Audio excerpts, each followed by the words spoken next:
എല്ലാവർക്കും നമസ്കാരം. ഇന്ന് ഷെയർ ചെയ്യുന്നത് ഇഡ്ലിപ്പൊടി അല്ലെങ്കിൽ ദോശപ്പൊടിയാണ്. ഇഡ്ലിയുടെയും ദോശയുടെ കൂടെ സൈഡായിട്ട് കഴിക്കുന്ന ചമ്മന്തിപ്പൊടിയുടെ റെസിപ്പിയാണ്. എങ്ങനെയാണ് തയ്യാറാക്കുന്നതെന്ന് നോക്കാം.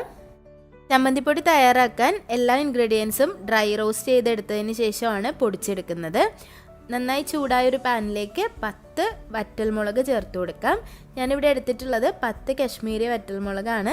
എരിവ് കുറച്ചുകൂടി വേണം എന്നുള്ളവർക്ക് ഒരു 5 എരിവുള്ള മുളകും 5 കശ്മീരി മുളകും കൂടി എടുത്തിട്ട് ഇതുപോലെ ഒന്ന് ഫ്രൈ ചെയ്തിട്ടെടുക്കാം. ഒരു മീഡിയം ഫ്ലെയിമിൽ 2-3 മിനിറ്റ് ഒന്ന് ചെറുതായി ഫ്രൈ ചെയ്താൽ തന്നെ മുളക് നന്നായി ഒന്ന് ഫ്രൈ ആയിട്ട് വരും. റോസ്റ്റ് ചെയ്ത മുളക് മാറ്റി വയ്ക്കാം. ഇനി അതിലേക്ക് 1/4 കപ്പ് കടലപ്പരിപ്പ് അല്ലെങ്കിൽ ചനാദാൽ ചേർത്ത് കൊടുക്കാം. അതും നല്ലതുപോലെ റോസ്റ്റ് ചെയ്തിട്ടെടുക്കാം. നിങ്ങളുടെ കയ്യിലുള്ള പീസ് പരിപ്പ് ഇതിന് ഉപയോഗിക്കാം. സാമ്പാർ പരിപ്പ് അല്ലെങ്കിൽ തുവരപ്പരിപ്പ് ചേർക്കാതിരിക്കുന്നതാണ് നല്ലത്. കുറച്ച് കൊഴുപ്പുള്ള പരിപ്പ് എടുക്കുന്നതായിരിക്കും കുറച്ചുകൂടി നല്ലത്. 1/2 കപ്പ് ഉഴുന്ന് പരിപ്പ് ഇതിലേക്ക് ചേർത്ത് കൊടുക്കണം. പരിപ്പിൻ്റെ കൂടെ തന്നെ ഇനിയുള്ള ഇൻഗ്രീഡിയൻസ് എല്ലാം ചേർത്ത് കൊടുക്കാം. തീ ചെറിയ തീയിൽ വെച്ചിട്ട് ഇതുപോലെ ഒന്ന് റോസ്റ്റ് ചെയ്തിട്ടെടുക്കാം.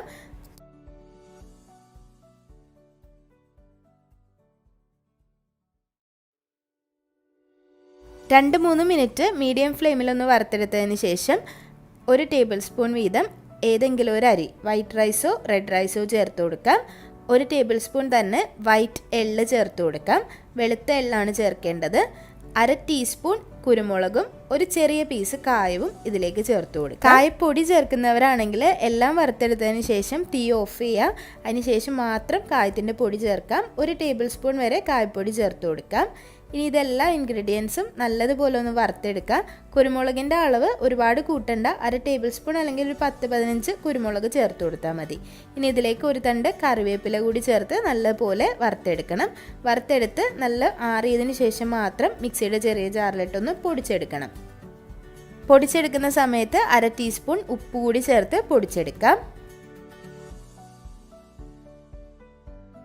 നല്ല നൈസായിട്ടുള്ള പൊടിയായിട്ട് തന്നെ പൊടിച്ചെടുക്കുക.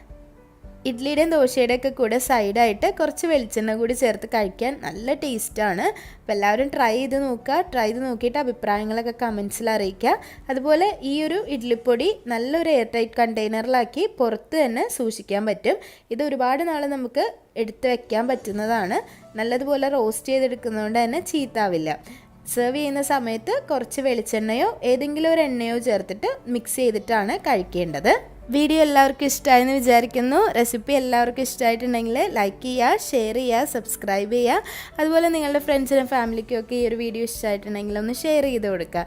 പിന്നെയും നല്ല നല്ല റെസിപ്പികളായിട്ട് വരുന്നതായിരിക്കും. അതുവരേക്കും താങ്ക് യു.